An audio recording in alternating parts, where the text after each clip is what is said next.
إن الحمد لله نحمده ونستعينه ونستغفره ونعوذ بالله من شرور أنفسنا ومن سيئات أعمالنا من يهده الله فلا مضل له ومن يضلل فلا هادي له وأشهد أن لا إله إلا الله وحده لا شريك له وأشهد أن محمدًا عبده ورسوله أما بعد فإن خير الحديث كتاب الله وخير الهدي هدي محمد صلى الله عليه وعلى آله وسلم وشر الأمور محدثاتها وكل محدثة بدعة وكل بدعة ضلالة وكل ضلالة في النار.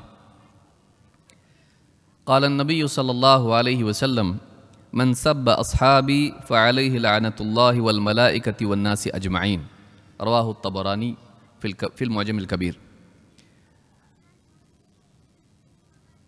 اس عظیم الشان اجلاس کے باوقار صدر محترم، مجلس میں موجود موقر علماء کرام، جماعت و جمعیت کے ذمہ داران، قریب و بعید سے آئے ہوئے میرے محترم دینی بھائیوں، نوجوان ساتھیوں اور قابل احترام ماں اور بہنوں،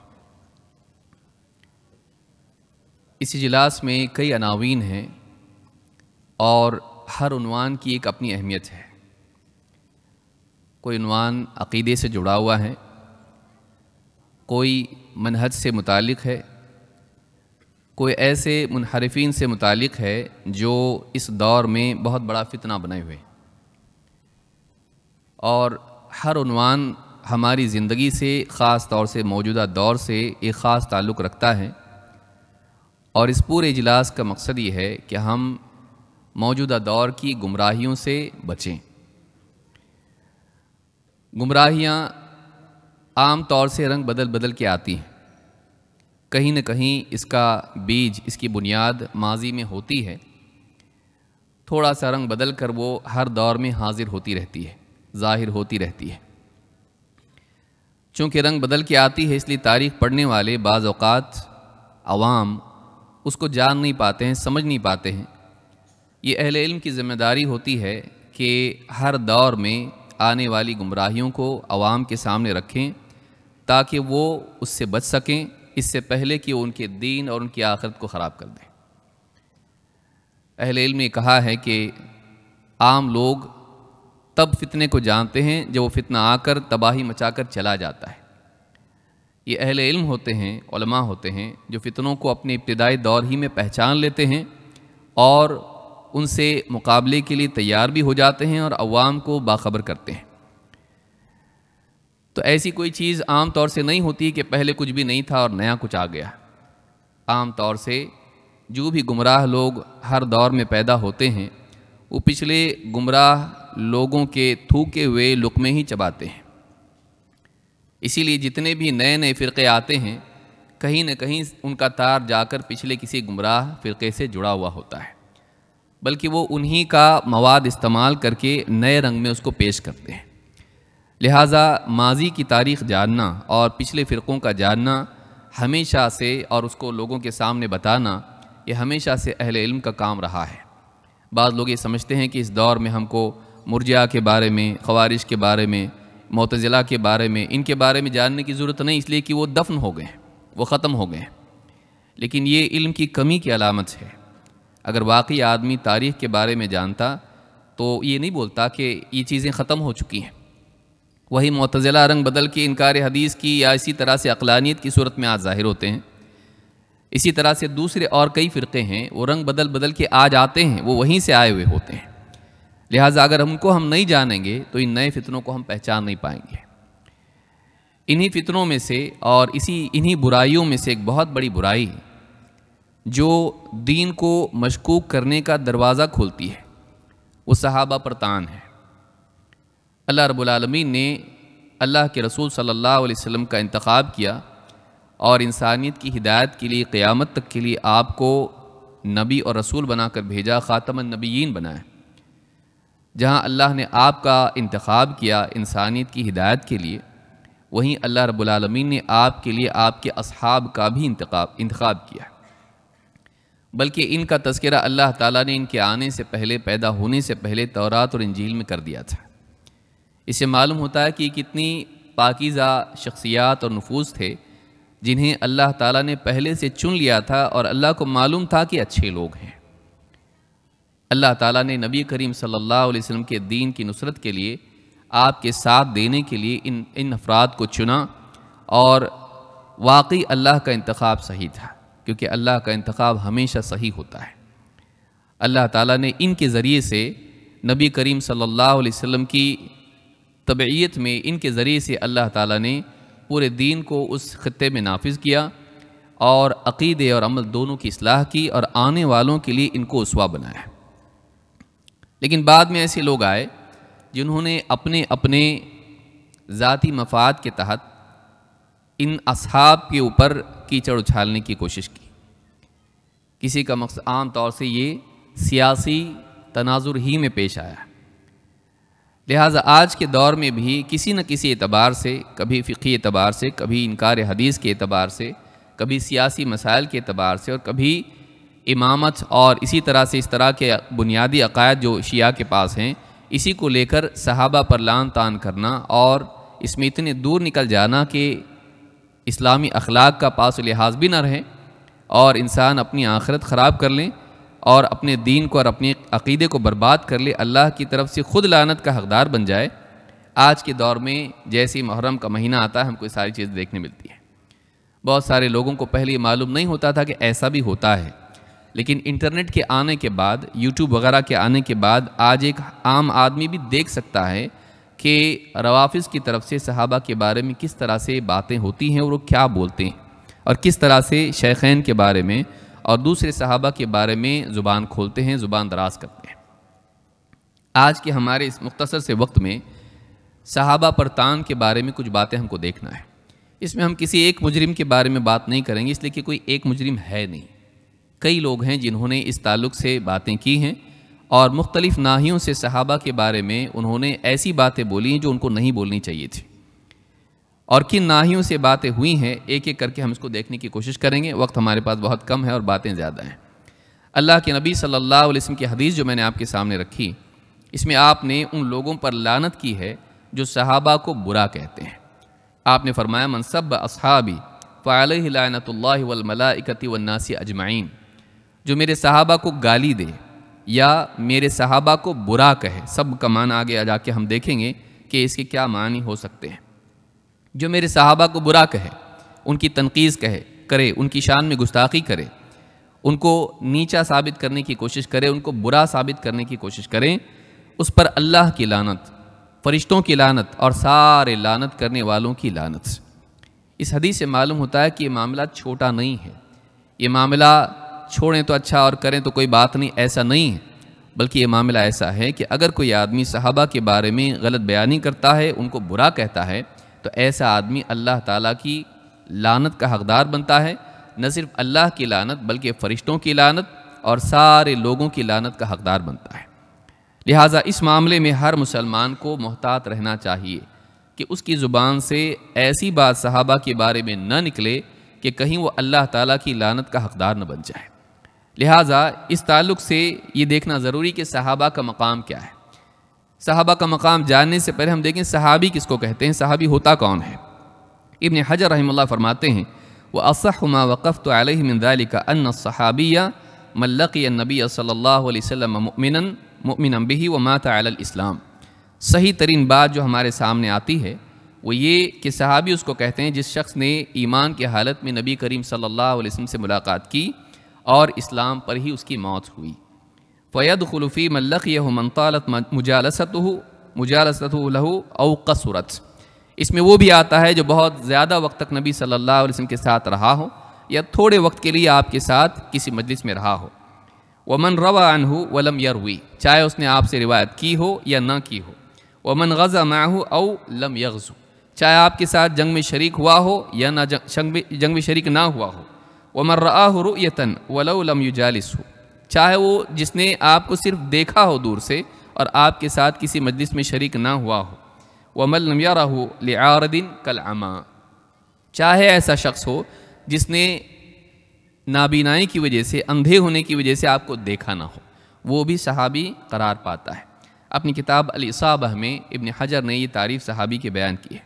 تو تمام لوگ جو نبی صلی اللہ علیہ وسلم کے زمانے میں تھے، جنہوں نے آپ کو دیکھا یا آپ کی صحبت میں رہے اور آپ کے ساتھ انہوں نے دین کو سیکھا، یعنی آپ سے دین کو سیکھا سمجھا، یا بس آپ کو دیکھا اور مسلمان تھے، ایمان کی حالت میں دیکھا، اسلام کی حالت میں وفات ہوئی، یہ سارے کے سارے لوگ صحابہ ہیں۔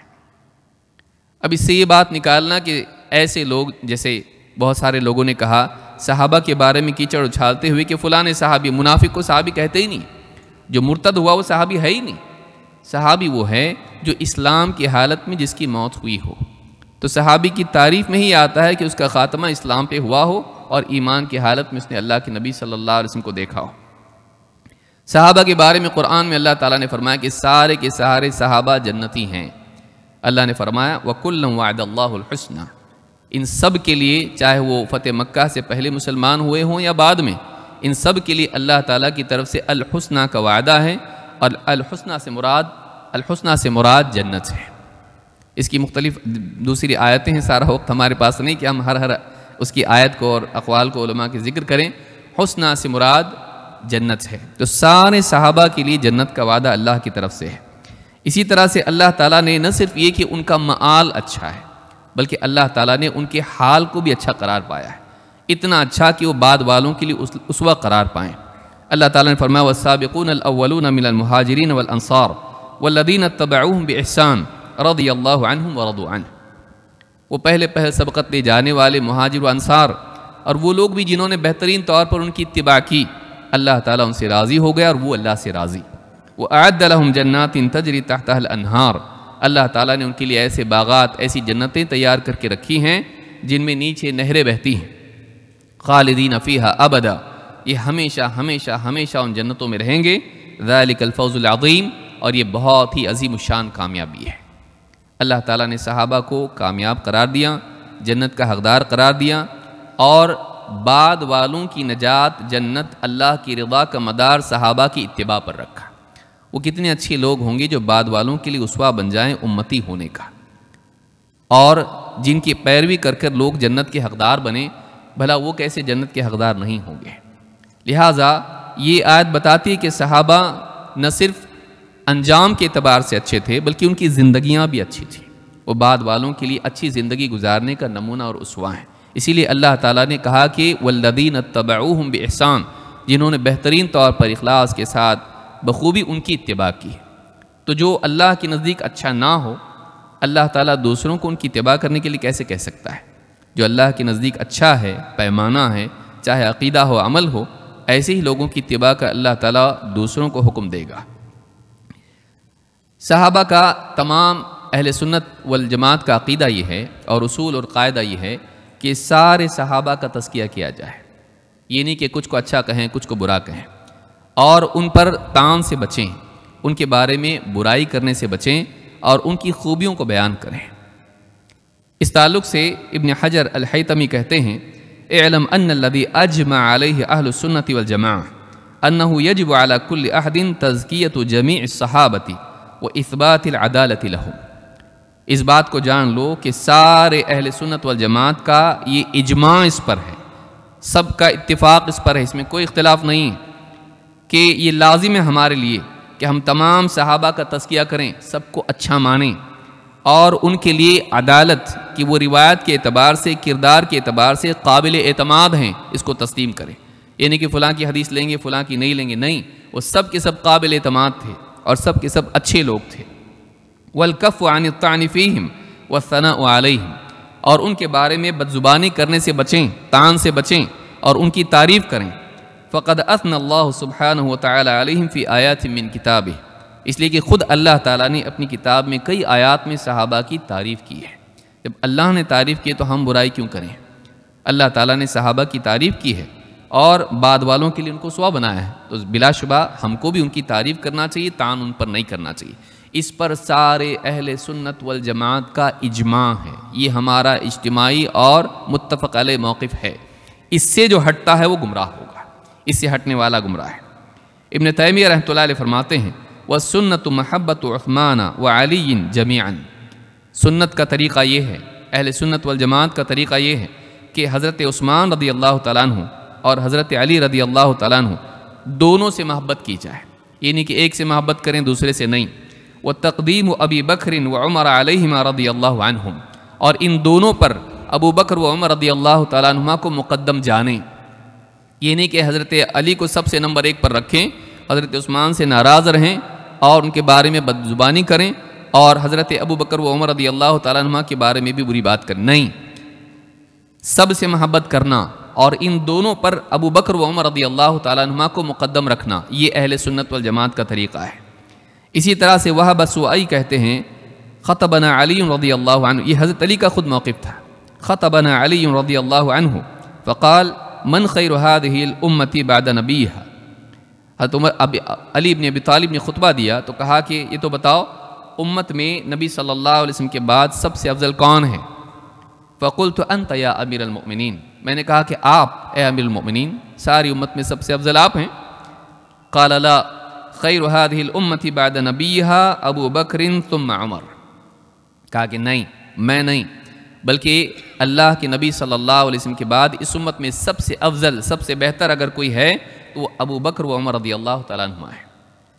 اس حدیث کو امام احمد نے روایت کیا ہے. اس روایت سے معلوم ہوتا ہے کہ خود علی بن ابی طالب رضی اللہ تعالیٰ عنہ کے نزدیک ابو بکر و عمر رضی اللہ تعالیٰ عنہ سب سے بہتر لوگ تھے.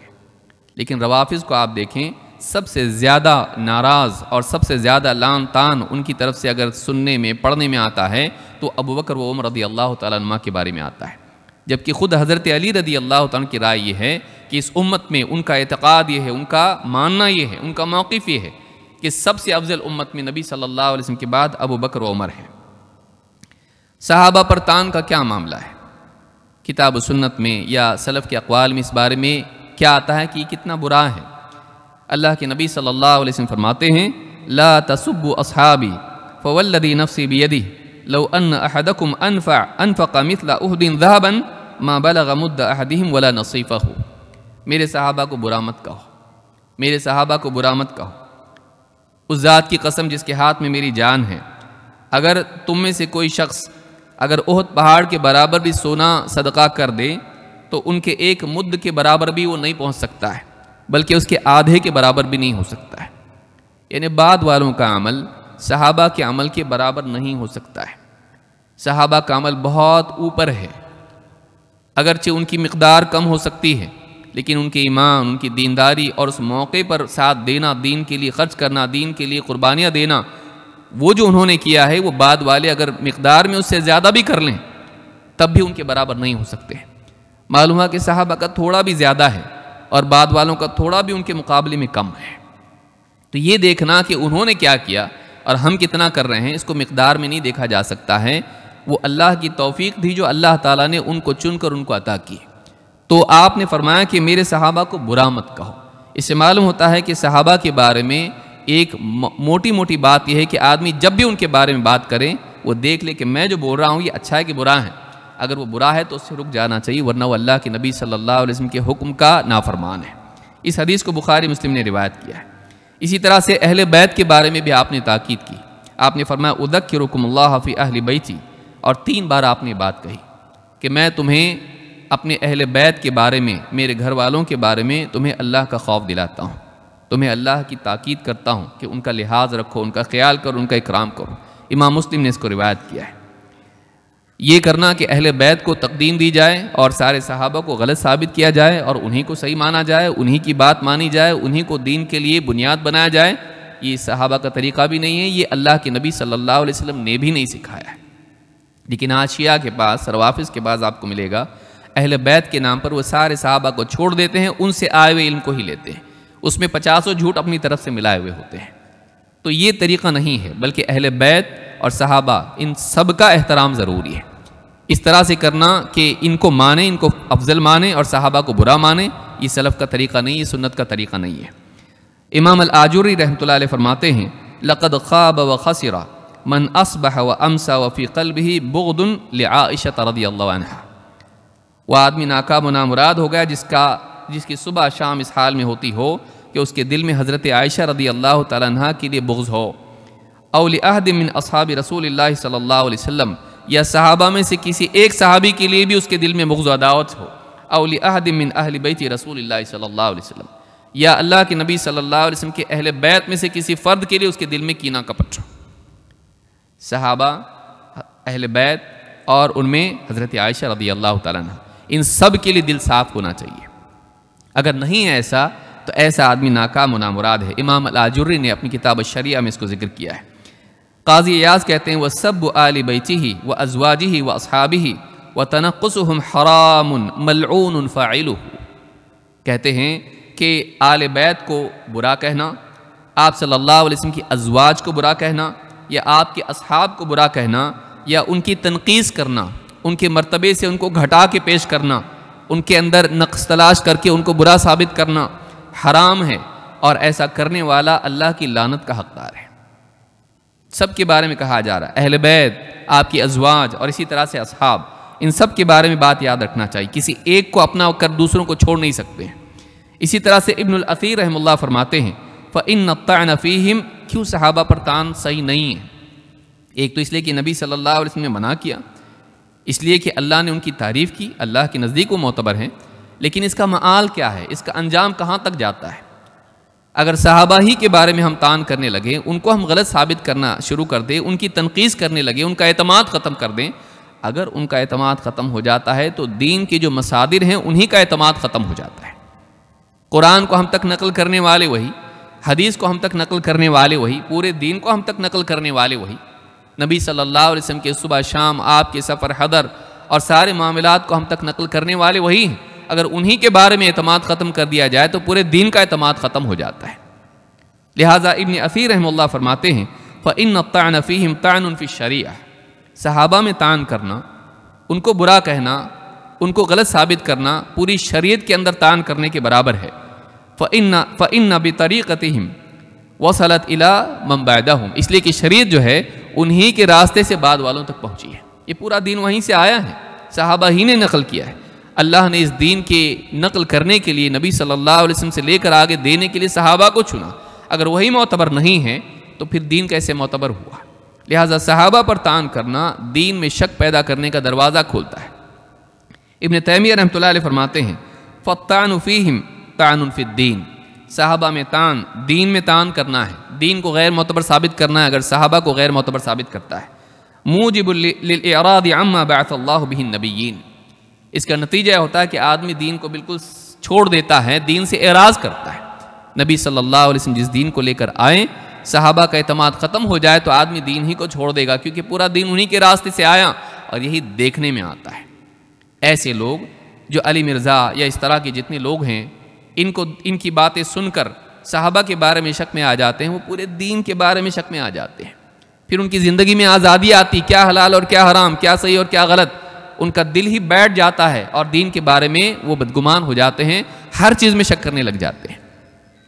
تو یہاں پر یہ بہت ضروری ہے کہ صحابہ کی اہمیت اس اعتبار سے بھی یاد رکھنا ضروری ہے کہ آدمی یہ کہے وہ بھی تو انسان تھے نا، اور اس بنیاد پر ان کے بارے میں ایسی باتیں کرنا شروع کرے جو ان کا اعتماد ختم کر دے، تو اس کے بعد پھر دین کا اعتماد کیسے باقی رہے گا؟ کیونکہ نقل کرنے والے وہی ہیں۔ اگر وہی معتبر نہیں تھے تو دین کیسے معتبر ہوا؟ صحابہ کے آپس کے اختلافات پر گفتگو کرنا اور اس بہانے سے ایک کو اپنا بتا کر دوسروں کے خلاف بولنا، اس کا انجام کیا ہے؟ شہاب ابن خراش کہتے ہیں کہ ادرکت من صدر هذه الامہ، اس امت کے پہلے طبقے جو شروعات کا طبقہ تھا، ان سے جو بات میں نے پائی وہ یہ کہ وہ ہم یقولون اذکروا محاسن اصحاب رسول اللہ صلی اللہ علیہ وسلم، سلف کا موقف کیا تھا؟ صحابہ اور ان کے بعد والے جو شروع طبقہ، پہلا طبقہ امت کا تھا، ان کا موقف کیا تھا؟ کہتے ہیں ان سے جو میں نے پایا، ان سے جو میں نے سنا سیکھا، وہ کہتے تھے اللہ کے رسول صلی اللہ علیہ وسلم کے صحابہ کے محاسن بیان کرو، ان کی خوبیاں بیان کرو، ما تأتلف علیہ القلوب، جب تک کہ دل اس سے یعنی متعلق ہوں، جب تک دلوں میں رغبت باقی رہیں، ولا تذکروا الذی شجر بینہم، لیکن ان کے درمیان میں جو اختلافات ہوئے، جنگیں ہوئیں، جو بھی اختلاف ہوا اس کے بارے میں گفتگو مت کرو، ان کا تذکرہ مت کرو، فتحرش الناس علیہم، نتیجہ یہ ہوگا کہ تم سارے صحابہ کے بارے میں لوگوں کو بدگمان کر دو گے، ان کے دلوں میں ان کے لیے نفرتیں پیدا ہو جائیں گی، ان کے دل ان سے دور ہو جائیں گے۔ صحابہ کے اختلافات پر گفتگو کرنے والا، اس کو سننے والا، اس کو پڑھنے والا، رات دن اسی میں لگا رہنے والا، ایسا آدمی اس کا دل کبھی بھی ٹھیک ٹھاک نہیں رہتا ہے، اس کا دل خراب ہو جاتا ہے۔ ایسا آدمی دینی اعتبار سے کمزور ہو کر بلکہ بددین بن جاتا ہے۔ اسی طرح سے ابن حجر رحمہ اللہ فرماتے ہیں وَمَنْ سَبَّ أَحَدًا مِّنَ الصَّحَابَةِ فَهُوَ أَهْلٌ أَلَّا يُرْوَ عَنْهُ، جو صحابہ میں سے کسی ایک کے بارے میں بھی برائی کرے، اس کو برا ثابت کرے، اس کے بارے میں اس کی شان میں گستاخیاں کریں، وہ اس لائق نہیں کہ اس سے حدیث لی جائے، اس لائق نہیں کہ اس سے علم لیا جائے۔ سلف کا موقف یہ ہے کہ صحابہ کے بارے میں بدزبانی کرنے والے سے علم نہیں لیا جائے گا، اس سے علم نہیں لیا جائے گا۔ تہذیب و تہذیب میں انہوں نے اس کو ذکر کیا ہے۔ ابن تیمیہ رحمۃ اللہ علیہ فرماتے وَكُلُّ مَن يَشْتِمُ عُثْمَانَ أَوْ طَلْحَةَ، کوئی بھی شخص جو حضرت عثمان یا حضرت طلحہ رضی اللہ تعالیٰ عنہما کے بارے میں بدزبانی کرتا ہے، او احد من اصحاب النبی صلی اللہ علیہ وسلم دجال، ایسا آدمی جو حضرت عثمان یا حضرت طلحہ یا صحابہ میں سے کسی ایک کے بارے میں بھی بدزبانی کرتا ہے، یہ دجال ہے، یہ دین میں دسیسہ کاری کرتا ہے، یہ دھوکے باز ہے آدمی، یہ آدمی صحیح نہیں، معتبر آدمی نہیں ہے۔ لا یکتب عنہ علیہ لعنت اللہ والملائکۃ والناس اجمعین، اس سے علم لیا نہیں جائے گا، اس سے علم کی باتیں نوٹ نہیں کی جائیں گی، پوائنٹ اس کے جمع نہیں کریں گے، ایسے آدمی سے علم ہی نہیں لیا جائے گا، بلکہ اس پر اللہ کی، فرشتوں کی اور سارے لوگوں کی لعنت ہے۔ ابن تیمیہ رحمۃ اللہ علیہ نے یہ بات یہ کہی ہے۔ اسی طرح سے امام الذہبی کہتے ہیں فَمَنْ طَعْنَ فِيهِمْ أَوْ سَبَّهُمْ فَقَدْ خَرَجَ مِنَ الدِّينِ، مآل کیا ہے، صحابہ کے بارے میں بدزبانی کرنے کا انجام کیا ہے؟ کہتے ہیں امام الذہبی کہتے ہیں فَمَنْ طَعْنَ فِيهِمْ أَوْ سَبَّهُمْ، جو ان میں طعن کرے، ان کو غیر معتبر ثابت کرے یا ان کو برا کہے، فَقَدْ خَرَجَ مِنَ الدِّينِ، ایسا آدمی دین سے نکل جاتا ہے۔ وَمَرَقَ مِن مِلَّةِ الْمُسْلِمِينَ، اور مسلمانوں کے زمرے سے باہر نکل جاتا ہے۔ لِأَنَّ الطَّعْنَ لَا يَكُونُ إِلَّا عَنْ اعْتِقَادِ مَسَاوِيهِمْ وَإِضْمَارِ الْحِقْدِ فِيهِمْ، اس لیے کہ جب ان کے بارے میں آدمی برا کہتا ہے، بری باتیں کرتا ہے، تو یہ ان کے بارے میں برا اعتقاد رکھنے کی وجہ سے ہوتا ہے، اور ان کے بارے میں دل میں کینہ رکھنے کی وجہ سے ہوتا ہے۔ وَإِنْكَارِ مَا ذَكَرَهُ اللَّهُ تَعَالَى فِي كِتَابِهِ مِنْ ثَنَائِهِ عَلَيْهِمْ، اور یہ اس اعتبار سے بھی ہوتا ہے کہ اللہ نے جو ان کی تعریف بیان کی اس کا انکار بن جاتا ہے۔ اللہ تعریف کر رہا اور یہ برائی کر رہا ہے، تو یہ اللہ کی بات کا انکار ہے۔ وَمَا لِرَسُولِ اللَّهِ صلی اللہ علیہ وسلم مِنْ ثَنَائِهِ عَلَيْهِمْ وَفَضَائِلِهِمْ وَمَنَاقِبِهِمْ وَحُبِّهِمْ، اور اللہ کے نبی صلی اللہ علیہ وسلم ان کی تعریف کر رہے ہیں، ان کے مرتبے کو بیان کر رہے ہیں اور ان کے فضائل بیان کر رہے ہیں اور ان سے محبت کر رہے ہیں، اس کا بھی اس میں انکار ہو جاتا ہے۔ جو آدمی صحابہ کو برا کہتا ہے وہ اللہ کی بات کا منکر ہوتا ہے، وہ اللہ کے نبی صلی اللہ علیہ وسلم کے موقف کا منکر ہوتا ہے، ایسا آدمی دین سے نکل جاتا ہے۔ امام الذہبی نے الکبائر میں اس کو ذکر کیا ہے۔ امام احمد ابن حنبل کیا کہتے ہیں اذا رأيت رجلا يذكر احدا من اصحاب رسول اللہ صلی اللہ علیہ وسلم بسوء فاتهمه على الاسلام، ایسا آدمی جو صحابہ میں سے کسی ایک کے بارے میں، سارے صحابہ نہیں، کسی ایک کے بارے میں، چاہے وہ حضرت معاویہ ہو یا کوئی بھی ہو، کسی ایک کے بارے میں بھی اگر وہ بدزبانی کرتا ہے، برے طریقے سے اس کا ذکر کرتا ہے، انسلٹ کرتا ہے، ان کو غلط ثابت کرتا ہے، ایسے آدمی کے اسلام ہی کو مشکوک سمجھو، ایسے آدمی کا اسلامی ٹھیک نہیں ہے۔ فَاتَّهِمْهُ عَلَى الْإِسْلَامِ، مناقب الامام امام احمد میں یہ بات موجود ہے۔ اسی طرح سے حافظ ابو نعیم الاصبہانی کہتے ہیں فَمَنْ سَبَّهُمْ وَأَبْغَضَهُمْ وَحَمَلَ مَا كَانَ مِنْ تَأْوِيلِهِمْ وَحُرُوبِهِمْ عَلَى غَيْرِ الْجَمِيلِ الْحَسَنِ، ایسا آدمی جو صحابہ کو گالی دے، ان سے بغض رکھے اور ان کے جو آپس کی اختلافات اور جنگیں تھیں ان کا اچھا موقف قائم نہ کرے، ان کے بارے میں اچھی رائے نہ رکھے، ان کے بارے میں کوئی عذر تلاش نہ کرے، ان کے بارے میں کوئی اچھا موقف نہ رکھے، تو ایسا آدمی کہتے ہیں فَهُوَ الْعَادِلُ عَنْ أَمْرِ اللَّهِ تَعَالَى وَتَأْدِيبِهِ وَوَصِيَّتِهِ فِيهِمْ، ایسا آدمی اللہ کے حکم اور اس نے جو ادب سکھایا ہے اور اس نے جو وصیت کی ہے اس سے ہٹ کے کوئی اور راستے پر چل رہا ہے۔ لا يبسط لسانه فيهم الا من سوء طويته في النبي صلی اللہ علیہ وسلم وصحابته والاسلام والمسلمین، کہتے ہیں کہ ایسا آدمی صحابہ پر جو زبان درازی کر رہا ہے، ایسا آدمی اسی لیے کر رہا ہے کہ اس کے اندر نبی صلی اللہ علیہ وسلم کے لیے، صحابہ کے لیے، اسلام کے لیے، مسلمانوں کے لیے گندگی چھپی ہوئی ہے، کہ نبی اس کو صحابہ کو پسند کرتے ہوں اور یہ آدمی صحابہ کو پسند نہیں کرتا ہے، تو یہ نبی کو کیسے پسند کرتا ہے؟ یہ نبی کے انتخاب کو غلط سمجھ رہا ہے، یہ نبی صلی اللہ علیہ وسلم کی محبت کو غلط بتا رہا ہے کہ آپ محبت کرتے لیکن لائق نہیں تھے وہ محبت کرنے کے۔ ابو بکر ہو، عمر ہو، عثمان ہو، علی ہو، یا اسی طرح سے باقی صحابہ ہوں، حضرت عائشہ ہوں، سب سے زیادہ محبت کس سے؟ تو حضرت عائشہ سے محبت سے۔ اور آپ روافظ کو دیکھیں، قرآن کریم میں اللہ نے فرمایا ان اللہ یأمرکم ان تذبحوا بقرہ، اللہ تم کو حکم دیتا ہے کہ بقرہ ذبح کرو. کہتے بقرہ سے مراد کیا ہے معلوم ہے؟ عائشہ. سوچئے اس طرح کی باتیں، اب وہ سارے اقوال اگر ہم ذکر کریں بہت وقت ہو جائے گا. تو اس طرح سے کہ ایک شخصیت ہے جس سارے لوگوں میں سب سے زیادہ محبوب ہو نبی صلی اللہ علیہ وسلم کے نزدیک، اور لوگ کہیں کہ یہ نعوذ باللہ زانیہ ہے، یہ بری عورت ہے، تو کتنی یعنی کیسی بدبختی انسان کی کہ نبی کے انتخاب کوئی غلط بتا رہا ہے. تو کہتے ہیں کہ اس کے دل میں کہیں نہ کہیں نبی صلی اللہ علیہ وسلم کے لیے بھی برائی ہے، آپ کے موقف کی ناقدری ہے، وہ آپ کو اس موقف میں صحیح نہیں مان رہا ہے کیونکہ یہ غلط کہہ رہا ہے اور نبی صلی اللہ علیہ وسلم صحیح کہہ رہے ہیں. اسی طرح سے اللہ تعالیٰ نے قرآن کریم میں صحابہ کے لیے استغفار بتایا. ہم یہ نہیں مانتے کہ صحابہ معصوم عن الخطا ہیں. آنے والے بعد والوں کے لیے کیا طریقہ ہے؟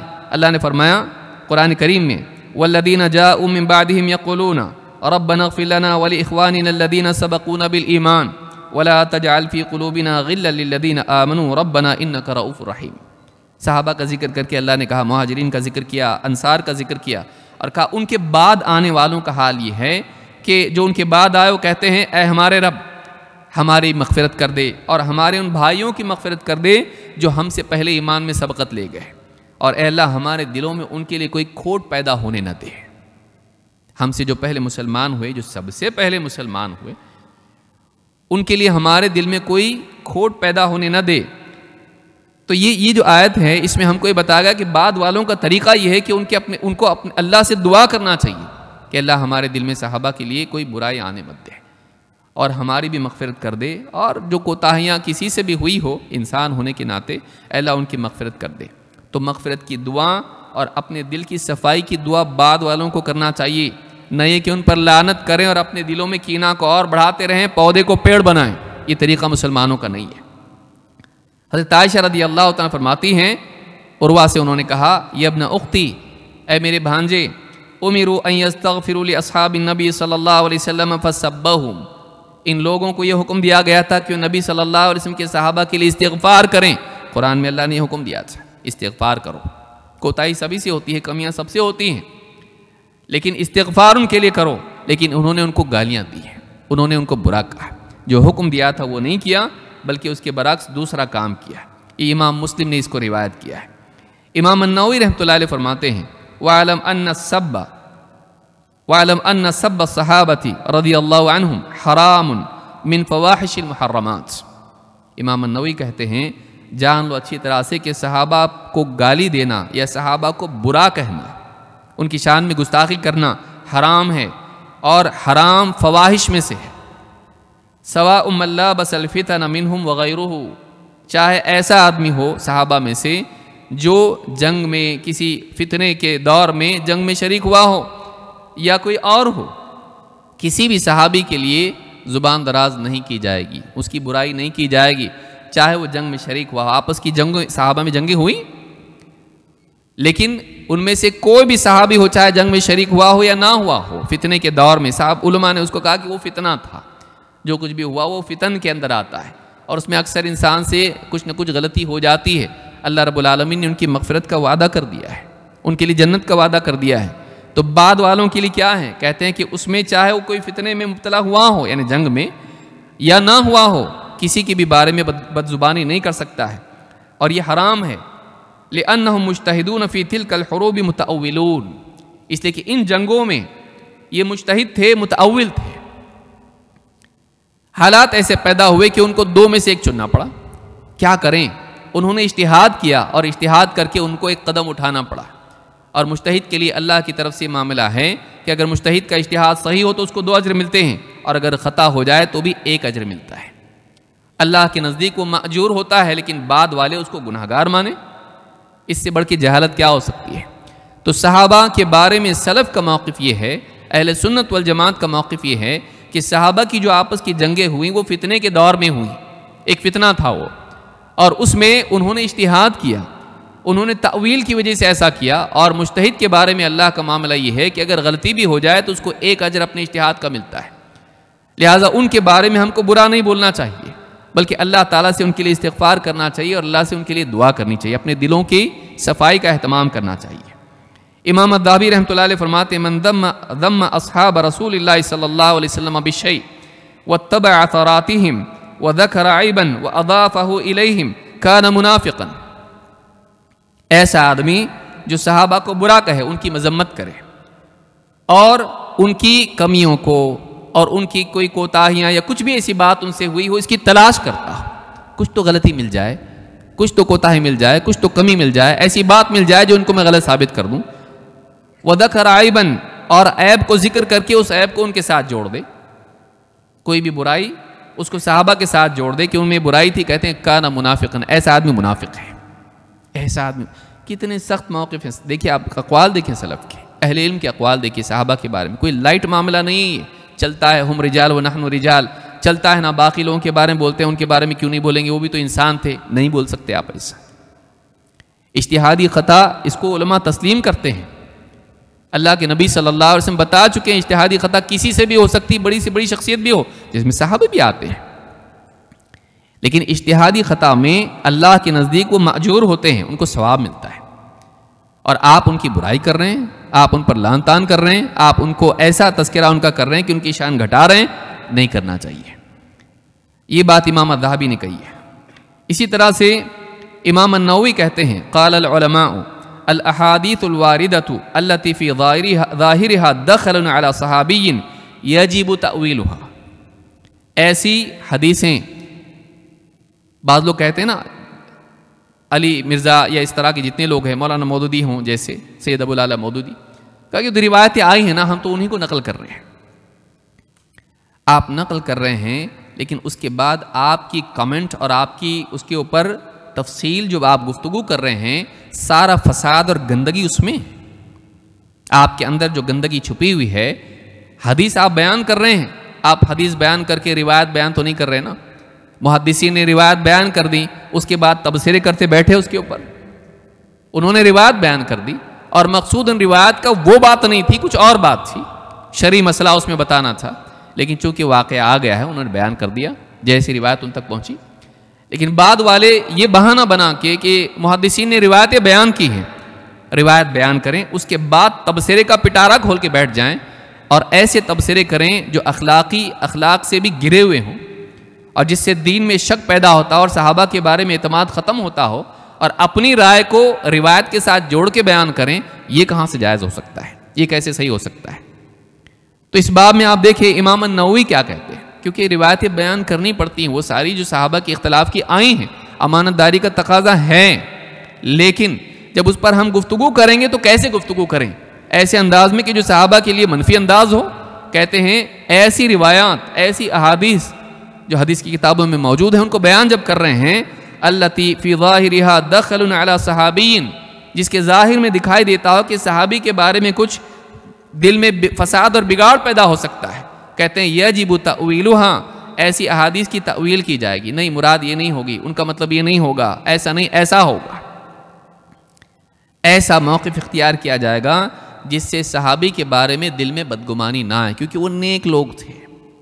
لیکن بعض اوقات انسان کے اپنے اندر گندگی ہوتی ہے تو اس کو سب گندے دکھتے ہیں، جیسا وہ ہوتا ہے ویسے دوسرے بھی دکھتے ہیں، تو وہ اپنے چشمے سے لوگوں کو دیکھتا ہے، تو جیسے اس کے اندر خرافات ہیں، صحابہ بھی ویسے اس کو لگتے ہیں، نہیں، صحابہ بہت اچھے لوگ تھے۔ تو اہل علم، اہل حق کا موقف یہ ہے کہ ایسی کوئی بات اس میں آ جائے تو اس کو ویسا نہیں لیا جائے جس سے گندا اور برا مطلب پیدا ہوتا ہے، اس کے اچھا معنی لینے کی کوشش کریں، اس کی تأویل کرنے کی کوشش کریں۔ امام النووی نے یہ کتاب مسلم کی شرح میں کہی ہے۔ آپ دیکھیں صحابہ کے بارے میں روافض کا معاملہ کیا ہے، اور سب سے زیادہ صحابہ کے بارے میں گندگی بکنے والے روافض ہیں۔ امام السجزی کہتے ہیں وَكُلُّ مَن، اور روافض ہیں کون؟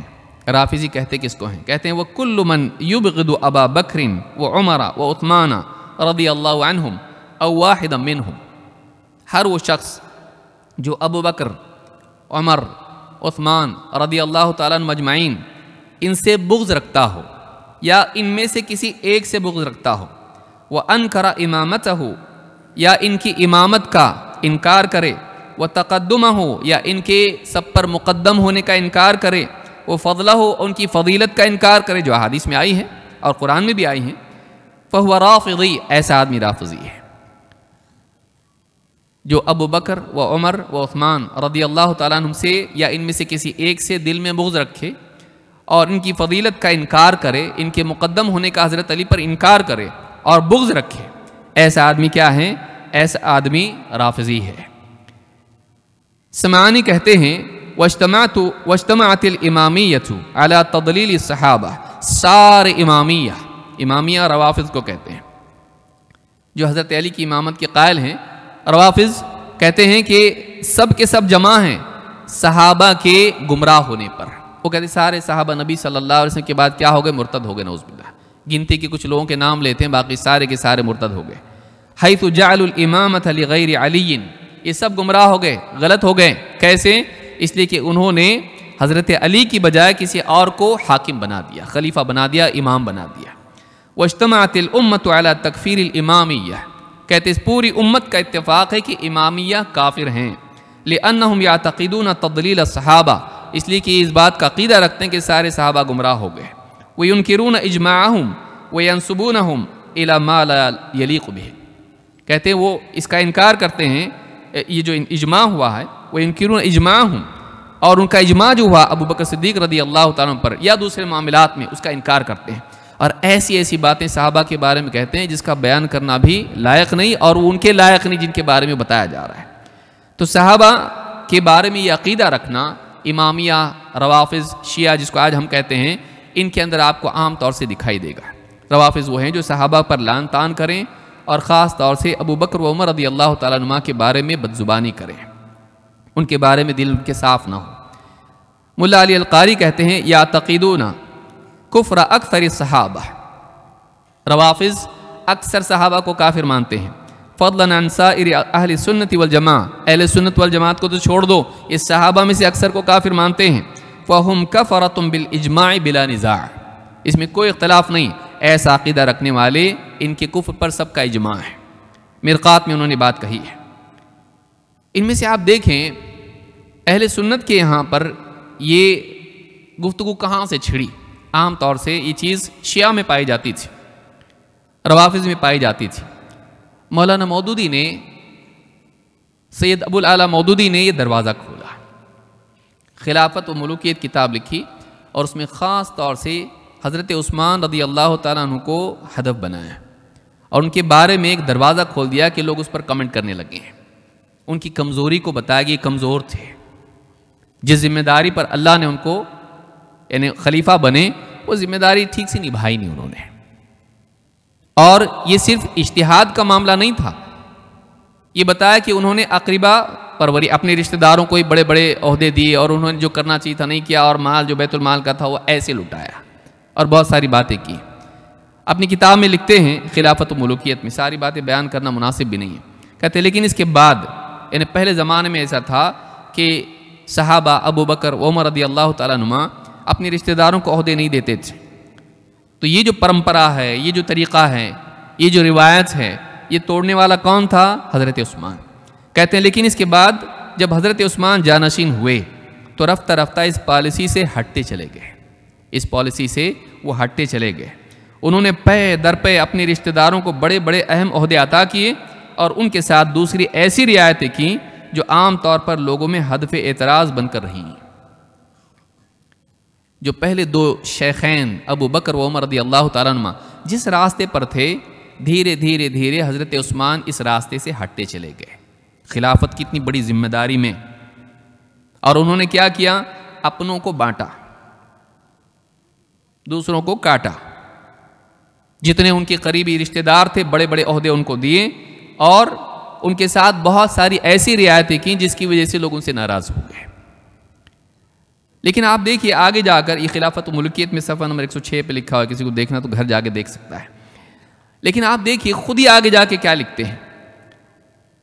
یہ بھی غلط لوگوں کا ایک طریقہ ہوتا ہے کہ ایک طرف تو بول دیں گے، دوسری طرف اپنے بچاؤ کے لیے بھی کچھ نہ کچھ لکھ دیں گے۔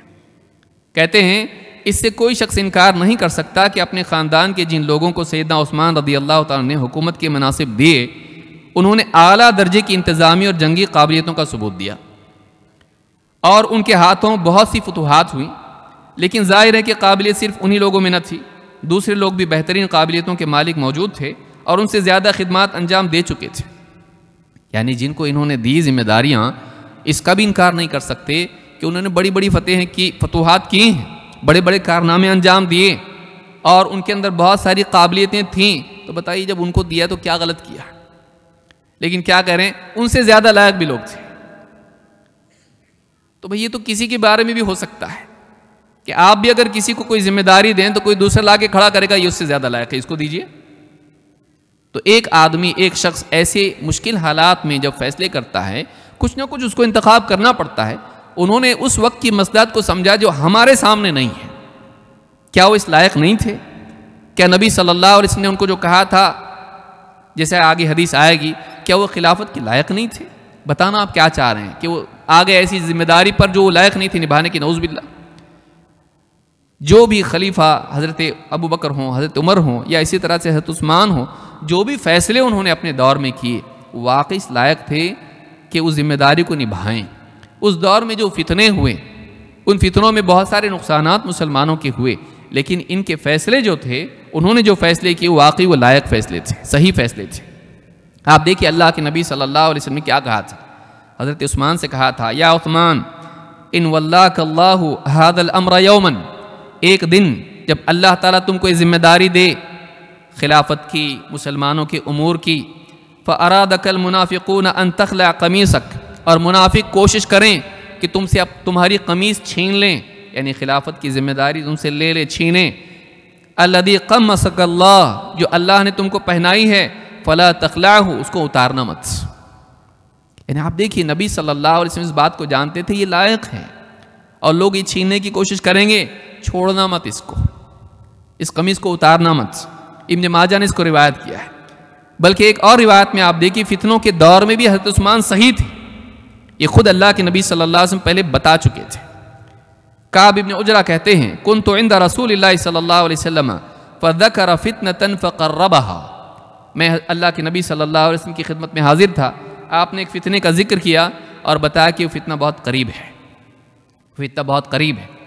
فمر رجل مقنع، ایک شخص قریب سے ایسے ہی گزرا اور اپنی چادر سر پہ ڈالے ہوئے تھا۔ فقال ھذا یومئذ علی الہدی، اس فتنے کے دور میں یہ شخص ہدایت پر ہوگا، یہ شخص ہدایت پر ہوگا۔ قال فاتبعته حتى اخذت بضبعيه، میں فوراً اس شخص کے پیچھے پیچھے گیا کیونکہ چہرہ دکھائی نہیں دے رہا تھا، پیچھے پیچھے گیا اور کندھے پر ہاتھ رکھ کے میں نے اس کو پلٹا دیا، پھیرا اس کو نبی صلی اللہ علیہ وسلم کی طرف۔ فحولت وجهه الیہ وکشفت عن رأسه، اور سر سے اس کی چادر ہٹا دی تاکہ نبی صلی اللہ علیہ وسلم دیکھیں کہ یہ کون ہے۔ فقلت ھذا یا رسول اللہ، کہ اللہ کے رسول یہ؟ قال نعم، کہا کہ ہاں۔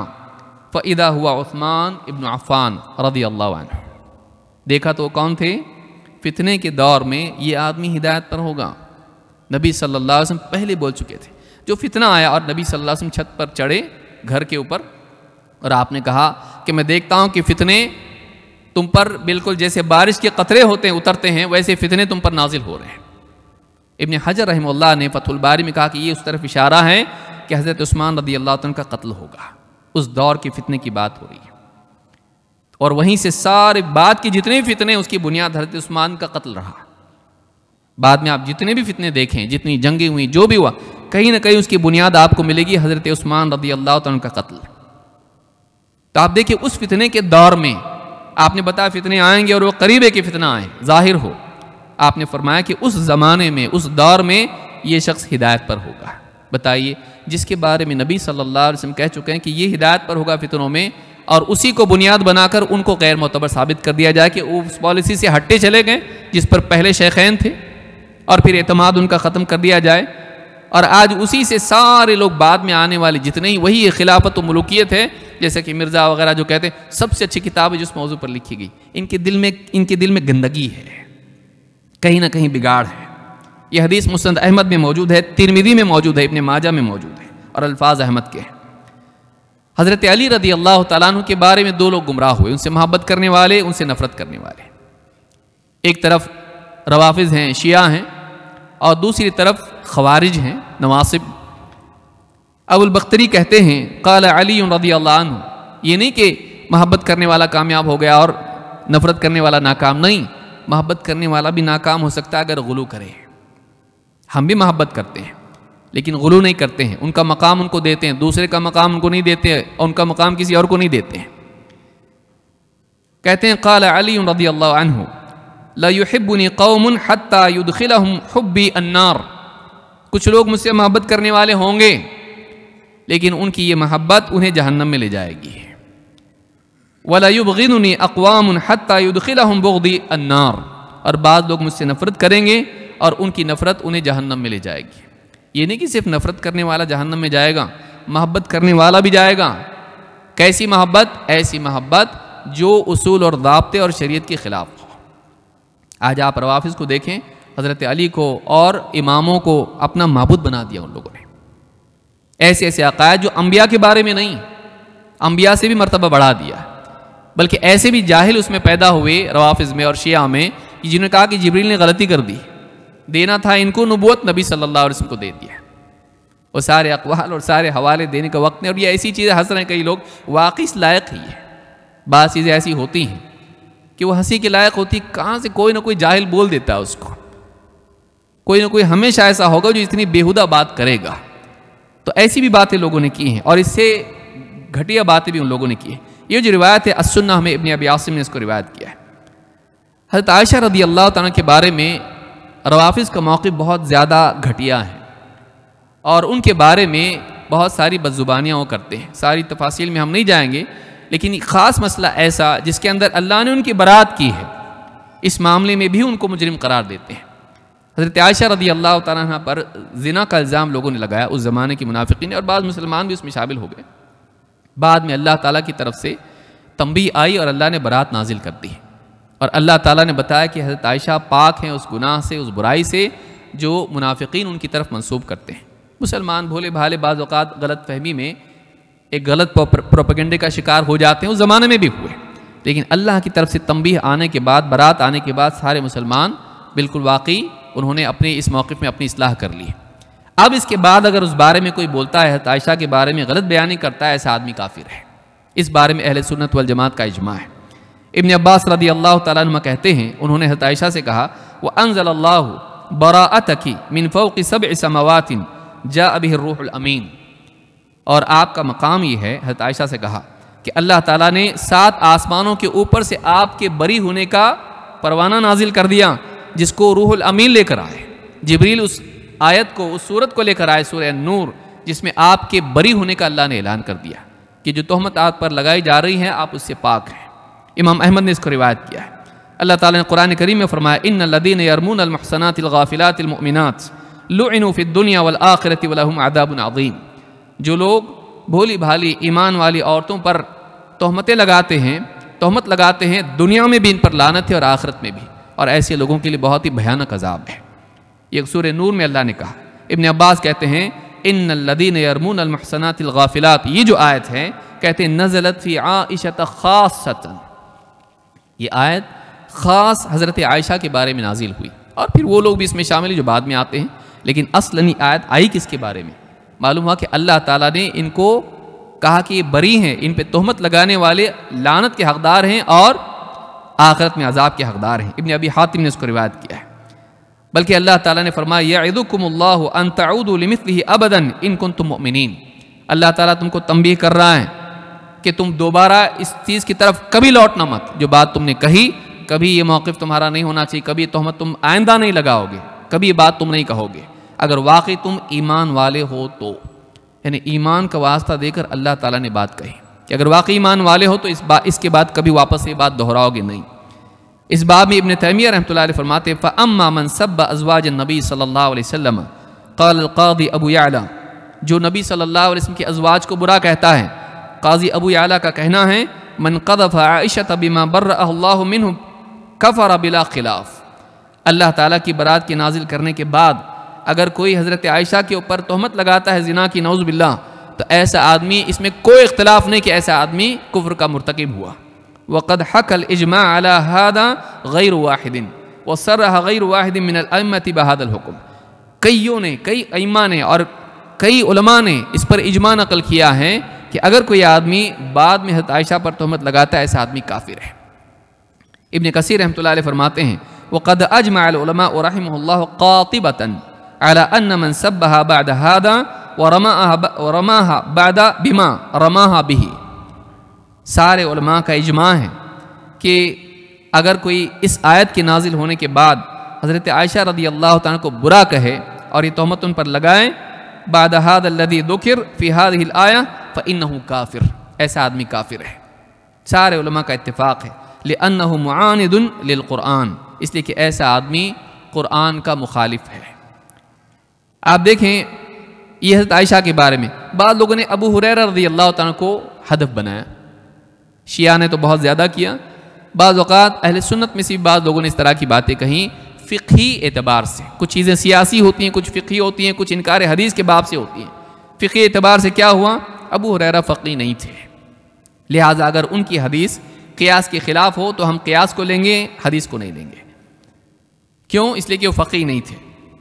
ابن قیم رحمۃ اللہ علیہ فرماتے ہیں وردوا روایت ابی ہریرہ اذا خالفت آراءہم، جب ان کی رائے کے خلاف حضرت ابو ہریرہ رضی اللہ عنہ کی روایت پڑھی، سامنے آئی، تو انہوں نے اس روایت کو رد کر دیا اپنی رائے کے خلاف ہونے کی وجہ سے، قالوا لم یکن فقیہا، اور کہنے لگے کہ یہ فقیہ نہیں تھے، بہت گہری سمجھ ان کو دین کی نہیں تھی۔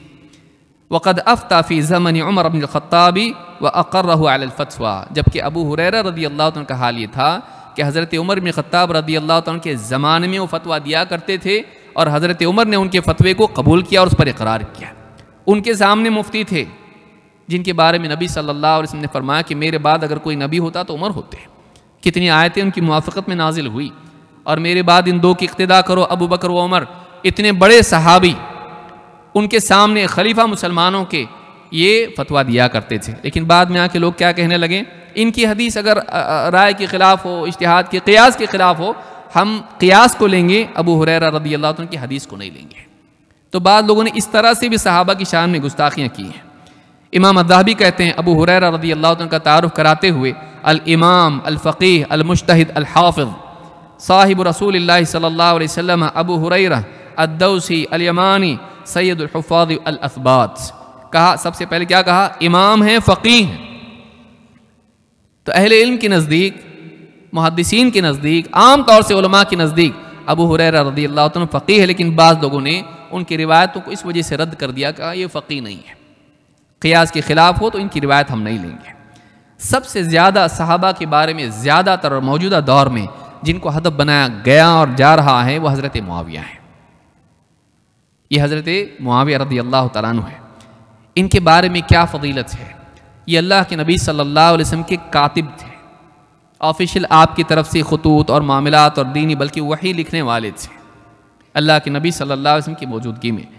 اور بعض لوگوں نے جیسے مرزا وغیرہ نے ان چیزوں کا بھی انکار کر دیا، یہ جہالت کی دلیل ہے۔ ابن عباس رضی اللہ تعالیٰ عنہ کہتے ہیں کہ ابو سفیان رضی اللہ تعالیٰ نے 3 باتیں رکھی تھی اللہ کے نبی صلی اللہ علیہ وسلم کے سامنے، ان میں سے ایک بات یہ تھی معاویہ، ان کے بیٹے معاویہ، تجعلہ کاتبا بین یدیک، آپ اپنے سامنے ان کو لکھنے والا کاتب مقرر کریں کہ آپ کی موجودگی میں آپ کی خطوط، آپ کی باتیں یا اسی طرح سے وحی لکھنے کے لیے رہیں آپ کے پاس، میرا بیٹا معاویہ رہے۔ قال نعم، اللہ کے نبی صلی اللہ علیہ وسلم نے کہا ٹھیک ہے، آپ نے اس کو قبول کر لیا کہ یہ آپ کے کاتب بنے، آفیشل رائٹر بنے، آپ کے معاملات کے خطوط کے لکھنے والے۔ تو یہ روایت کہاں ہے؟ یہ صحیح مسلم میں ہے، یہ صحیح مسلم ہے کہ اللہ کے نبی صلی اللہ علیہ وسلم کے کاتب تھے حضرت معاویہ، صحیح مسلم میں حدیث نمبر 2501 پر ہی ہے۔ اسی طرح سے ابن عباس رضی اللہ تعالیٰ کہتے ہیں حضرت معاویہ کے بارے میں وَكَانَ يَكْتُبُ الْوَحْيِ، نہ صرف یہ کہ آپ کے خطوط وغیرہ لکھتے تھے بلکہ وحی بھی لکھا کرتے تھے، اس کا بھی انکار کیا مرزا وغیرہ نے۔ دلائل النبوہ میں موجود ہے، اس کی سند صحیح ہے۔ ابن کثیر رحمۃ اللہ علیہ فرماتے والمقصود منہ ان معاویہ کان من جملۃ الکتاب بین یدی رسول اللہ صلی اللہ علیہ وسلم الذین یکتبون الوحی، بات کا خلاصہ یہ ہے کہ حضرت معاویہ رضی اللہ تعالیٰ عنہ نبی صلی اللہ علیہ وسلم کے سامنے بیٹھ کر لکھنے والوں میں سے تھے، اور وہ وحی لکھنے والوں میں سے تھے۔ البدایہ میں انہوں نے لکھا ہے، البدایہ والنہایہ میں۔ ابن حجر رحمہ اللہ فرماتے ہیں صحابی، حضرت معاویہ صحابی ہیں، اسلم قبل الفتح، فتح مکہ سے پہلے مسلمان ہوئے، وہ کتب الوحی، اور وحی لکھنے والوں میں سے تھے۔ بڑے بڑے محدثین ہیں، اسماء و رجال کے ماہر ہیں، اور یہ آج کے زمانے کے طوطے اس طرح کی باتیں کہہ رہے ہیں۔ جو دوسروں سے سن رہے ہیں اور لکھ رہے ہیں، خلافت ملوکیت پڑھ رہے ہیں، منکرین حدیث کی باتیں پڑھ رہے ہیں، فلانے کی پڑھ رہے ہیں، جاوید غامدی سے سن رہے ہیں، یہاں وہاں سے سن رہے ہیں اور اپنی طرف سے کچھ نہ کچھ بول رہے ہیں۔ یہ بڑے بڑے علماء ہیں جو اسماء اور رجال کے ماہرین ہیں، رجال کو جانتے ہیں کون کیا تھا، وہ اپنی کتابوں میں لکھ رہے ہیں۔ کوئی مفسر ہے، کوئی محدث ہے، کوئی کچھ اور میدان میں ہے، فقیہ ہے، فتن کے بارے میں جاننے والے، فرق کے بارے میں جاننے والے، وہ ان کے بارے میں کہہ رہے ہیں کہ وہی لکھا کرتے تھے۔ تقریب التہذیب میں انہوں نے بات کہی ہے۔ بلکہ علی مرزا وغیرہ نے بعض اوقات، اکثر اوقات وہ مذاق بھی اڑاتا ہے، تمہارے ماموں کہتا ہے۔ حضرت معاویہ کو کیا کہتا ہے؟ تمہارے ماموں ہیں۔ یہ ام حبیبہ کے بھائی تھے جو حضرت نبی صلی اللہ علیہ وسلم کی ازواج مطہرات میں سے ہیں، مسلمانوں کی ماں ہیں، تو اس اعتبار سے علماء نے کہا کہ یہ ماں کا بھائی کون ہوتا ہے؟ ماموں۔ لیکن یہ ماموں مذاق اڑا کے کہتا ہے۔ آپ دیکھیے امام احمد ابن حنبل کے بارے میں کیا آتا ہے۔ ابو بکر المرودی کہتے ہیں سمعت ہارون ابن عبداللہ یقول لابی عبداللہ، میں نے ہارون ابن عبداللہ کو سنا، وہ ابو عبداللہ امام احمد سے کہہ رہے تھے، جاءنی کتاب من الرقۃ ان قوما قالوا لا نقول معاویۃ خال المؤمنین، ایک خط آیا رقہ سے اور اس میں لکھا ہوا ہے کہ کچھ لوگ کہتے ہیں کہ ہم نہیں بولیں گے حضرت معاویہ کو مسلمانوں کا ماموں نہیں مانتے، ہم لوگ نہیں مانیں گے ہم اس کو۔ فغضب، امام اہل سنہ والجماعہ امام احمد ابن حنبل غصہ ہوئے، وقال ما اعتراضهم فی هذا الموضع، اس معاملے میں ان کو اعتراض کیا ہے؟ ان کو کیا اعتراض ہے اس پر؟ یجفون حتی یتوبوا، جب تک کہ وہ توبہ نہیں کرتے ہیں انہیں دور کر دیا جائے، بائیکاٹ کیا جائے ان کا۔ کوئی آدمی کہے وہ چھوٹا ہی مسئلہ ہے نا، سلف کے نزدیک چھوٹا مسئلہ نہیں تھا۔ بعض اوقات چھوٹا سوراخ ہوتا ہے، پورا جہاز اس سے ڈوبتا ہے۔ بعض اوقات ایک چھوٹی چیز لگتی ہے کہ چھوٹی تو چیز ہے نا، کیا مسئلہ ہے اس کے اندر، لیکن جہاز کو ایک سوراخ بھی ڈبو دیتا ہے۔ تو ایک چیز ایسی ہوتی ہے جس سے پھر ایک صحابی کے بارے میں، پھر سارے صحابہ کے بارے میں، پھر دین کے بارے میں شک شبہ پیدا ہونا شروع ہو جاتا ہے، بدزبانی کا دروازہ کھل جاتا ہے۔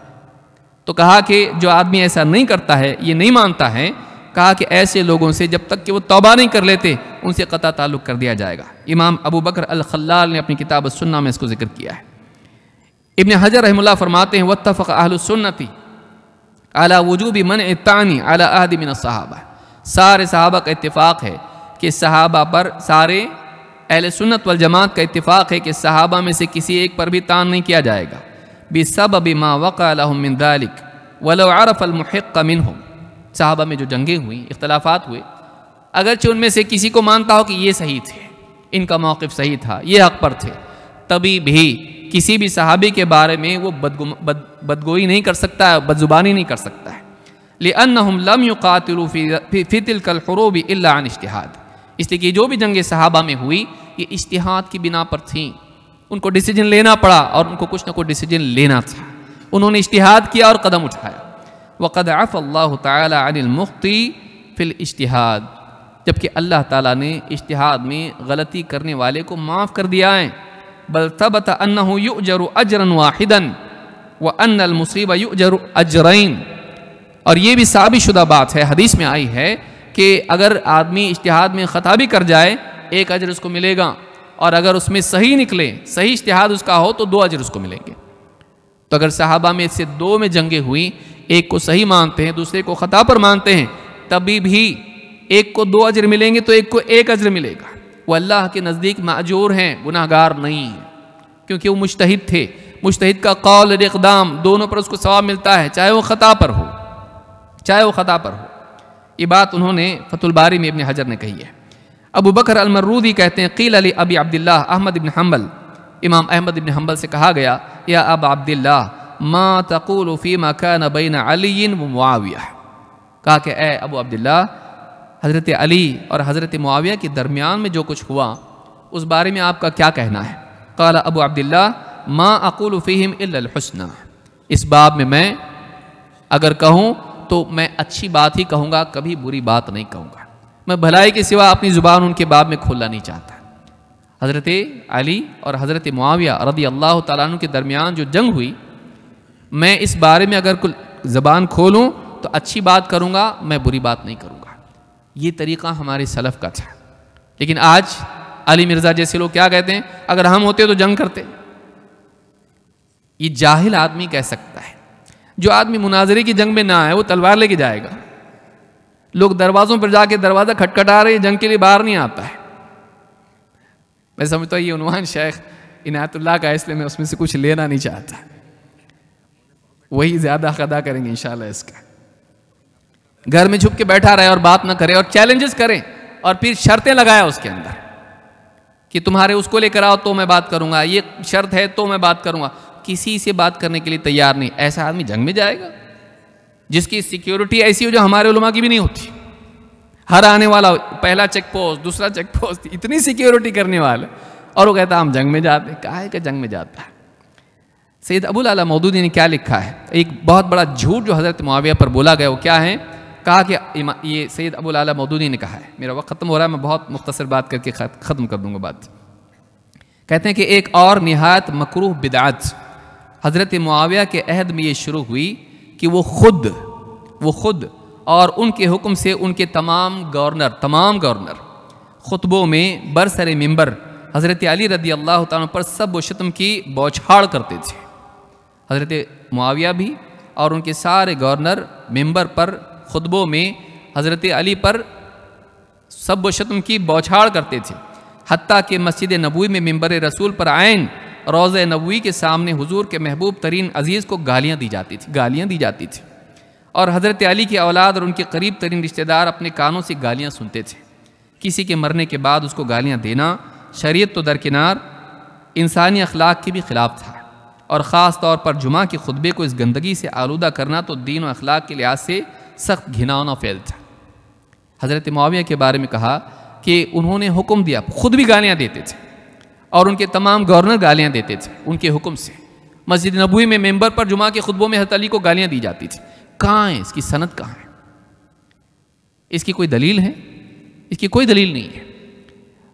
بلکہ آپ دیکھیے کتنے ویڈیو ایسے ہیں، کتنے لوگوں نے علی مرزا سے اس بارے میں پوچھا، اس کی کوئی سند؟ آپ بولتے ہو نا کہ ہر چیز سند کے ساتھ ہونا چاہیے، صحیح سند کے ساتھ میں بولتا ہوں، اس بات کی کیا سند ہے کہ حضرت معاویہ گالیاں دیتے تھے حضرت علی کو خطبے میں اور انہوں نے حکم دیا تھا کہ گالیاں دو؟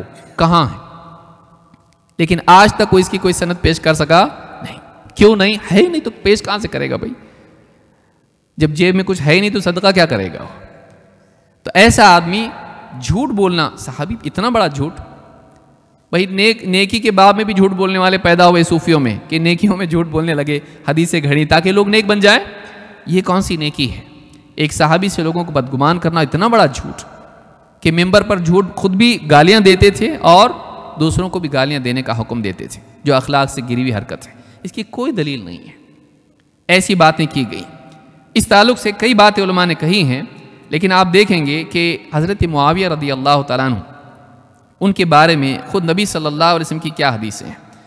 اللہ کے نبی صلی اللہ علیہ وسلم نے، میں چھوڑ رہا ہوں کچھ باتیں،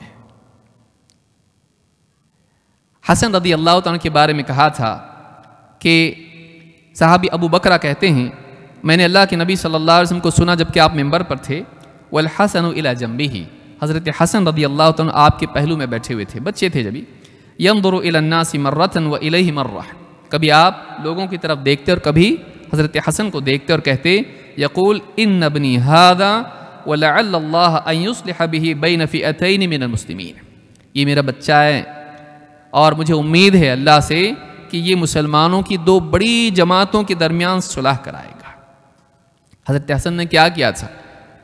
خود اپنے آپ کو مقام سے، عہدے سے ہٹا کر حضرت معاویہ کو تسلیم کر لیا، تو کیا نعوذ باللہ کیا وہ اس لائق نہیں تھے؟ تو غلطی اب شیعہ حضرات دیکھیں جو حضرت معاویہ کو برا کہتے ہیں، اب وہ حضرت حسن کے بارے میں کیا کہیں گے کہ انہوں نے اپنی مرضی سے کہا کہ آپ ذمہ دار بن جائیے، آپ مسلمانوں کے حکمران بن جائیے، اور خود اپنے آپ کو معزول کر لیا۔ تو اب کیا ان پر بھی نکیر نہیں کریں گے کہ انہی کی وجہ سے تو ساری مصیبت آئی؟ نعوذ باللہ، اگر ان کے نزدیک کی مصیبت ہے تو اس کو لایا کون؟ تو انہوں نے ہی لایا اس کو، لیکن ان کو برا نہیں کہیں گے، حضرت معاویہ کو برا کہیں گے۔ ہم کسی کو برا نہیں کہتے ہیں، کیونکہ حضرت معاویہ کے بارے میں جو باتیں کہی جاتی ہیں وہ تقریباً جھوٹ ہیں۔ ہاں یہ بات ہے کہ حضرت معاویہ اور حضرت علی میں جنگ ہوئی، لیکن آپ دیکھیے اس وقت میں کہا کہ دونوں مسلمانوں کی بڑی جماعتیں، یعنی اللہ کے نبی صلی اللہ علیہ وسلم کے سامنے، آپ کے نزدیک یہ دونوں جماعتیں مسلمانوں کی جماعتیں تھیں اور بڑی جماعتیں تھیں، اور ان میں صلح ہونا آپ کو پسند تھا، اور صلح کا طریقہ کیا تھا؟ یہ انہوں نے اپنے آپ کو معزول کر لیا، حضرت معاویہ کو حاکم تسلیم کر لیا۔ تو یہ نبی صلی اللہ علیہ وسلم کی پسند سے نہیں تھا، آپ کے اقرار سے نہیں تھا کہ آپ نے اس کو پسند کیا کہ صلح ہوگی، یہ صلح ہونا اچھا تھا۔ تو حضرت معاویہ رضی اللہ عنہ کے، یہ بخاری کی روایت ہے، حضرت معاویہ کے بارے میں اس طرح کی بات کرنا اپنی آخرت کو خراب کرنا ہے۔ اسی طرح سے آپ دیکھیے امام احمد ابن حنبل کہتے ہیں، ان سے پوچھا گیا کون افضل ہے، عمر ابن عبدالعزیز یا حضرت معاویہ؟ کہا معاویہ تو افضل، حضرت معاویہ افضل ہیں۔ لسنا نقیس باصحاب رسول اللہ صلی اللہ علیہ وسلم احدا، ہم نبی صلی اللہ علیہ وسلم کے صحابہ کو کسی اور پر یا کسی اور کو آپ کے صحابہ پر قیاس نہیں کرتے۔ کوئی دوسرا صحابہ کے برابر نہیں ہو سکتا ہے، چاہے وہ حضرت معاویہ ہو یا کوئی اور ہو۔ بعد والا کتنا ہی لوگوں کی نگاہ میں نیک کیوں نہ ہو، اس کی کتنی فتوحات کیوں نہ ہو، کتنے بڑے کارنامے کیوں نہ ہو، وہ حضرت معاویہ کے برابر نہیں ہو سکتا ہے، اور ہم کسی اور کو صحابی پر قیاس نہیں کرتے ہیں۔ اللہ کے نبی صلی اللہ علیہ وسلم نے حضرت معاویہ کے لیے دعا کی تھی، اللہم اجعلہ ہادیا مہدیا واہدی بہ، اے اللہ اس کو ہادی مہدی بنا، رہنمائی کرنے والا، ہدایت یافتہ بنا، اور اس کے ذریعے دوسروں کو ہدایت دے۔ نبی صلی اللہ علیہ وسلم کی دعا ان کے بارے میں ہے، امام احمد اور ترمذی نے اس کو روایت کیا ہے۔ تو آپ دیکھیں کہ حضرت معاویہ کے بارے میں کہنا کہ انہوں نے حضرت علی کو گالیاں دی اور لوگوں کو حکم دیا اور اس کی سند پیش نہیں کرنا، یہ کتنی بڑی بدبختی ہے۔ اور لفظ سب کا اگر آپ دیکھیں، گالی سب کا لفظ جو آتا ہے اس کے کئی معنی ہوتے ہیں، ابن تیمیہ رحمۃ اللہ نے اس کو سمجھایا ہے۔ انہوں نے کہا کہ یہ اپنے سیاق میں دیکھی جائے گی، کبھی اس سے مراد برا کہنا ہوتا ہے، تنقیص ہوتی ہے، استخفاف ہوتا ہے، کبھی لعنت بھی ہوتی ہے، بد دعا بھی ہوتی ہے، یہ اپنی سیاق میں دیکھا جاتا ہے اور کئی معنی میں آتی ہے۔ ورنہ سب کا لفظ خود نبی صلی اللہ علیہ وسلم کے لیے بھی آیا ہے اور حضرت فاطمہ کے لیے بھی آیا ہے۔ تو کیا آپ یہاں مراد وہ گالیاں لیں گے کہ گندی گندی گالیاں، نعوذ باللہ؟ نہیں، بلکہ آپ دیکھیں اللہ کے نبی صلی اللہ علیہ وسلم کی حدیث ہے، آپ نے فرمایا اللہم ایما مؤمن سببتہ فاجعل ذلک لہ قربۃ الیک یوم القیامہ، اے اللہ، آپ نے اللہ سے دعا کی کہ کسی بھی مومن کو اگر میں نے کچھ برا کہہ دیا تو اللہ یہ جو بات ہے اس کے لیے قیامت کے دن قربت کا ذریعہ بنا دے۔ تو یہاں سببتہ کا لفظ ہے، آپ اس سے مراد گالی لیں گے کہ نعوذ باللہ اللہ کے نبی صلی اللہ علیہ وسلم گالی دیتے تھے؟ نعوذ باللہ۔ حضرت فاطمہ کے بارے میں یہی ہے، یہ حدیث بخاری مسلم میں ہے، حضرت فاطمہ کے بارے میں بھی یہی ہے کہ اللہ کے نبی صلی اللہ علیہ وسلم کو جب آپ کی پیٹھ پر لوگوں نے اوجڑی یا جو بھی گوشت کا جو بھی لا کے ڈال دیا، تو اوجڑی عام طور سے مراد لیا گیا ہے، جب لا کے ڈالا آپ کی پیٹھ پر اور آپ سجدے میں تھے مکہ میں، تو حضرت فاطمہ رضی اللہ تعالیٰ کے بارے میں روایت میں ہے، ابن مسعود کہتے ہیں کہ فجاءت وہی جویریہ، وہ نوجوان تھیں، حضرت فاطمہ آئیں فطرحت عنہ ثم اقبلت علیہم تشتمہم، اس کو ہٹایا اور قریش میں جو لوگ مذاق اڑا رہے تھے آپ کا، ان کو برا کہا۔ ایک روایت میں وہ اقبلت علیہم تسبہم، ان کی طرف متوجہ ہوئے، ان کو برا کہا، لیکن تسبہم کا لفظ اگر ترجمہ آپ ان کی طرف سے کریں تو گالیاں ہوتا ہے۔ کیا گالیاں دیتی تھی حضرت فاطمہ؟ بلکہ ایک روایت میں ہے ودعت علی من صنع ذلک، انہوں نے ان کے لیے بد دعا کی۔ تو کبھی اس سے مراد بد دعا ہوتا ہے، کبھی کسی کی شان میں گستاخی ہوتا ہے، کبھی کسی پر تنقید ہوتا ہے، تو اس کو سیاق میں دیکھا جائے گا، لیکن آپ کے دل میں چونکہ گندگی ہے، آپ وہی معنی لوگے جس سے وہ غلط ثابت ہو جائیں، برے ثابت ہوں، بے عزت ہوں۔ لہٰذا حضرت معاویہ کے بارے میں یا کسی بھی اور صحابی کے بارے میں اس طرح کی بات کرنا اپنی آخرت کو خراب کرنا ہے۔ ایک مسلمان کو چاہیے کہ وہ اللہ کی لعنت کا حقدار نہ بنے۔ اللہ کے نبی صلی اللہ علیہ وسلم کی حدیث جو میں نے پہلے پڑھی تھی، اس کو یاد رکھیں ہمیشہ۔ آپ نے فرمایا من سب اصحابی فعلیہ لعنت اللہ والملائکۃ والناس اجمعین، جو میرے کسی صحابی کو برا کہے، اس سے بڑھ کر کہ لعنت کرے، اس سے بڑھ کر کہ ان کو گالیاں دے، ان کو کافر و مرتد ثابت کرے، میرے کسی صحابی کو برا کہیں، اس پر اللہ کی لعنت، فرشتوں کی لعنت اور سارے مسلمانوں کی لعنت۔ اللہ رب العالمین ہمیشہ ہمیں صحابہ کا ذکر خیر کرنے والا بنائیں، ان پر ان کے بارے میں ایسی بات کہنے سے بچائے جس سے ان کی شان میں گستاخی ہوتی ہو، کہیں ایسا نہ ہو کہ ہم اس غلطی کے ارتکاب سے اللہ کی لعنت کے حقدار بنیں۔ اقول ھذا واستغفر اللہ لی ولکم۔